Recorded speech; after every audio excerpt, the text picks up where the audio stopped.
जयराम जी की क्या यही ज्योतिष है? इस कड़ी के आज मैं 23वें भाग में चर्चा करना चाहता हूं कि चाहे ज्योतिष हो या फिर कर्मकांड, ये एक विश्वास की चीज पहली है।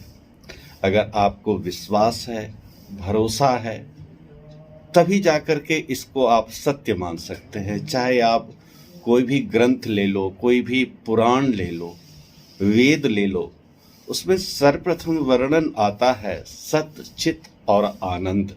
जो सत्य है, जिसको आपने चित्त में धारण कर लिया है, स्थिर मान लिया है, और वस्तुतः जब सत्य मान लेते हैं और चित्त में धारण कर लेते हैं तो फिर आनंद की प्राप्ति होती है।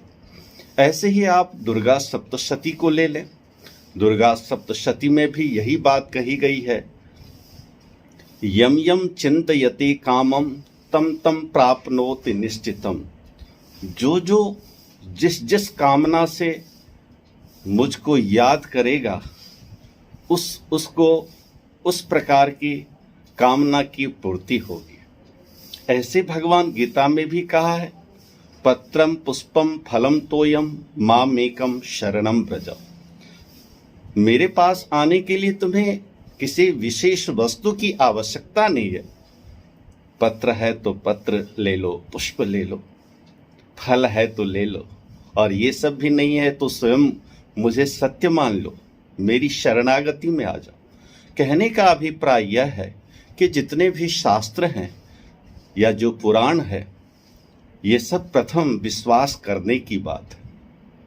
आज मैं ज्योतिष की दुनिया में आपको यह दर्शाना चाहता हूं, ऐसा नहीं है कि कोई माँ के गर्भ से ही सब सीख कर आते हैं। महाभारत की कथा में तो यह बात विदित है कि अर्जुन का पुत्र ने तो यह कथा माँ के गर्भ में सुनी थी। पर आजकल हम लोग चाहें तो अपनी संतान को बढ़िया बना सकते हैं, और अब चाहें तो अपनी संतान को बेकार बना सकते हैं। आज अगर कोई संतान गड़बड़ होती है तो दोष का कारण माता पिता ही होते हैं। संतान सुंदर होती है तो इसमें कहीं न कहीं माता पिता का ही जो है प्रारूप होता है और कर्तव्य दिखता है। भगवान श्री राम और कृष्ण अगर इस पृथ्वी पर आकर के भगवान तुल्य बने या उनकी गाथाएं आज भी चल रही हैं, तो माता पिता भी कहीं न कहीं महान रहे। इसलिए सनातन धर्म में 16 प्रकार के संस्कारों की बात कही गई है। 16 प्रकार के जो संस्कार होते हैं सनातन धर्म में, इन संस्कारों में कितना बड़ा महत्व है, इसको आप ऐसे समझ लो। माँ के गर्भ में 3 संस्कार होते हैं। जो जातक जीव तो होता है, उसको ज्ञान भी होता है, किंतु वो शरीर से सूक्ष्म होता है, क्योंकि माँ के गर्भ में जो शरीर होता है वो छोटा सा होता है, उससे ज्ञान भी सूक्ष्म होता है। इसी प्रकार से जब यह शरीर से आत्मा निकल जाती है, तब भी इसके 3 प्रकार के संस्कार होते हैं। और वहाँ भी ध्यान दें, शरीर तो होता है पार्थिव शरीर, परंतु उसमें आत्मा नहीं होती है। और प्रत्येक संतान अपने माता पिता के उद्धार के लिए, विष्णु धाम की प्राप्ति के लिए ये 3 प्रकार के संस्कार करते हैं। पिंडदान, दाह संस्कार और एकादशा द्वादशा इत्यादि जो अरिष्टि कर्म है, ये करते हैं। उस समय भी जीव तो होता है, परंतु प्रेतत्व रूप में होता है। उस समय पांच भौतिक शरीर नहीं होता है, और गर्भ में भी यही स्थिति रहती है। इसीलिए माता पिता जब संतान की प्राप्ति के लिए गर्भ में 3 प्रकार के संस्कार करते हैं, तो इन ऋणों को चुकाने के लिए जब माता पिता भी वृद्ध हो जाते हैं, तो संतानों को ये 3 प्रकार के ऋण करने चाहिए, उसी प्रकार से जैसे आने के एक समय माता पिता ने किया है। हम आप सब जानते हैं, संसार में 12 घंटे का दिन होता है, 12 घंटे की रात्रि होती है, चतुर्याम होता है, 8 प्रहर होते हैं। कहीं पर कुछ बदलाव नहीं आया। भगवान सूर्य देव अपने नियमानुसार उदित होते हैं और अस्त भी होते हैं।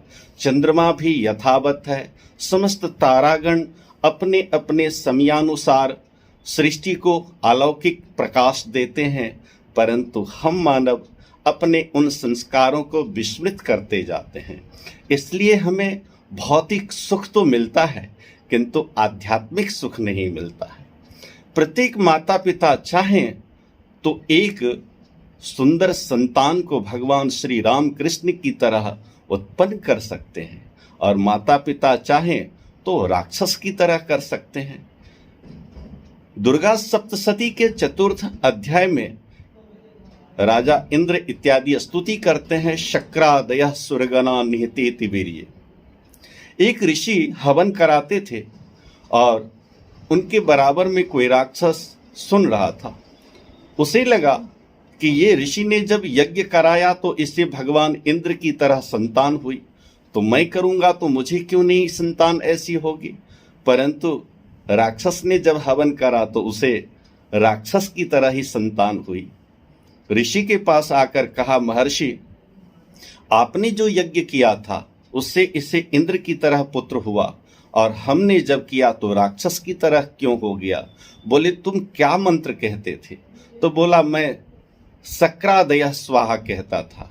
अर्थात शक्र मतलब इंद्र होता है और शक्र मतलब राक्षस होता है, इसलिए उच्चारण का अंतर था। अगर जो नियमावली बनाई गई है उन नियमावली के अनुसार जब हम यज्ञ करते हैं तो हमें प्रतिफल भी मिलता है। राक्षस पुत्र इसलिए हुआ क्योंकि उसे न तो संस्कार का पता, न शब्दों का पता, न विधियों का पता। इसलिए जीवन में हम लोग भी ऐसा करते हैं, देखा देखी ज्यादा कहते हैं। प्राचीन काल से लेकर आज तक जो समाज का निर्माण हुआ उसमें समाज का एक विस्तारकरण किया गया। जरा ध्यान दें, अपनी पुत्री हम दूसरे घर में देते हैं, दूसरे की पुत्री को अपने घर में लाते हैं। इससे एक सामाजिकता है, इससे समाज का एक विस्तार होता है। अन्यथा इतने सारे खर्च करने की क्या जरूरत है। ये केवल मानव ही कर सकता है। इसलिए ऋषि महर्षियों ने बड़े अन्वेषण के साथ मंत्रों की खोज की, मंत्रों की स्थापना की, समाज की स्थापना की, समाज में कुछ नियम बनाए, परंतु उन तमाम नियमों को हम तर्क और कुतर्क में डाल करके हम उसे त्याज देते हैं। परिणाम यह होता है कि हम बेपरवाह चलते रहते हैं और फिर हम भटक जाते हैं। जितने भी नियम बनाए गए हैं, जितने भी संस्कारों के निर्माण हुए हैं, वो हम सबको उन्नति के लिए है। हम उसे अपनाते हैं तो लाभ मिलता है, हम उसे छोड़ देते हैं तो हानि होती है। आपने देखा है, मैं बार बार दोहराता हूँ कि आप समाज को क्या देते हो ये सोचना चाहिए, आप समाज से क्या लेते हो ये भी सोचना चाहिए। परंतु ध्यान दें, समाज में एक छोटा सा अवगुण अगर आ जाए तो समाज को दूषित कर देता है। इसीलिए प्रत्येक प्राणी का कर्तव्य होता है अपना अपना सहयोग देकर के समाज को सुदृढ़ बनाए। क्योंकि जो ऋषि महर्षियों ने इस चराचर जगत में इस सृष्टि का जो निर्माण हुआ, उसमें प्रकृतियों का जो सहयोग है, उसमें संस्कारों का जो कर्तव्य है, उसमें मानव जो एक विशेष प्राणी है उसका जो कर्तव्य है औरों की अपेक्षा अलग है। हम आप जानते हैं कि दोष उनको लगता है जो ज्ञानी होता है, जो अज्ञानी होते हैं उनको क्या दोष है। वेदों को, शास्त्रों को, नियमों को केवल मानव ही कर सकते हैं, ये अन्य पशु पक्षी इत्यादि नहीं कर सकते। इसलिए हमें उन 16 संस्कारों के बारे में सोचना चाहिए। आज मैं यह बताना चाहता हूं, प्राचीन काल में जो एक विस्तार हुआ परिवार का, एक जो बड़ा परिवार होता है उसका बहुत बड़ा महत्व होता है। प्रत्येक माता पिता को चाहिए कि हमें सुंदर संतान हो। इसके लिए जब वैवाहिक जीवन में, दाम्पत्य जीवन में बंधते हैं और दाम्पत्य जीवन में बंधने के बाद दिया है कि सास ससुर को चिंता होती है कि एक सुंदर नन्हा सा बालक घर में आए। परंतु आज जब हमारा छोटा छोटा परिवार हो गया है तो यह चिंता भी समाप्त हो गई है। आज हम लोग वही सोचते हैं, कुछ परिस्थितिवश नहीं समझ पाते, और जब परिस्थितिवश चलने की कोशिश करते हैं तो परिस्थिति हमें साथ नहीं देती है। इसलिए पहले सास ससुर यह सोचते थे कि एक नन्हा सा बालक घर में आए तो बहू को पहले गर्भाधान संस्कार कराया जाए, सुंदर समय के अनुसार संतान उत्पत्ति कैसे हो इस पर विचार किया जाए। तो प्राचीन काल में महर्षियों ने दिया, जब नव दंपति आते हैं और जब कन्या रजस्वला होती है तो दिया है कि चतुर्थ दिन के उपरांत छठे दिन से पति पत्नी का जब संयोग होता है तो एक सुंदर संतान की उत्पत्ति होती है। परंतु आजकल हम इस चीज में भी मत भिन्नता रखते हैं, क्योंकि शास्त्रों का अनादर करते हैं। ध्यान दीजिए, कोई भी चीज है, उच्छिष्ट वस्तु है, उसका ग्रहण ज्ञानी पुरुष नहीं किया करते हैं। जो अज्ञानी पुरुष होते हैं वो कुछ भी ग्रहण कर लेते हैं। इसलिए सुंदर संतान की कामना है तो अगर आप चाहते हैं कि सुंदर संतान हो, जिस प्रकार से खेती भी होती है तो बड़े सोचकर समझकर धन लगा करके परिश्रम से खेती करते हैं और विशेष अन्न का उत्पादन करते हैं। प्रकृति की किसी चीज की जरूरत होती है, उसके लिए हम विशेष कोशिश करते हैं। ऐसे ही प्रत्येक नव दंपत्ति को या प्रत्येक माता पिता को भी चाहिए कि हमें सुंदर संतान कैसे हो, इसके लिए गर्भाधान संस्कार करना चाहिए। गर्भाधान संस्कार में भी दिया गया है कि अगर आपको पुत्र चाहिए तो विधि के अनुसार पुत्र की प्राप्ति होती है। उसमें दिया है कि रजस्वला से 8वें दिन, 10वें दिन, 12वें दिन, 14वें दिन तक अगर एक दोनों का संपर्क होता है तो पुत्र की प्राप्ति होती है। और अगर 7वें दिन, 9वें दिन, 11वें दिन, 13वें दिन, 15वें दिन अगर संपर्क नव दंपत्ति का आपस में होता है तो कन्या की उत्पत्ति होती है। ये कुछ शास्त्रकारों ने विधि बताए, कुछ यज्ञ की भी परिकल्पना की गई थी। भले ही पुत्र हो या पुत्री हो, संतान तो सब बराबर होती है, लेकिन जो भी संतान हो उस संतान के लिए गर्भाधान संस्कार के लिए चाहिए कि जब रजस्वला का 8वां दिन आए तो एक पंडित जी को बुला करके पंचोपचार पूजन करना चाहिए और विधि यानी ब्रह्मा जी की आराधना करनी चाहिए। और माता पिता जैसी संतान की कामना करेंगे, ज्ञानी संतान हो, धनवान संतान हो, बलवान हो, उस प्रकार की संतान की अगर माता पिता कामना करते हैं तो निश्चित ही माँ के गर्भ में जो है सुंदर संतान का प्रादुर्भाव होता है।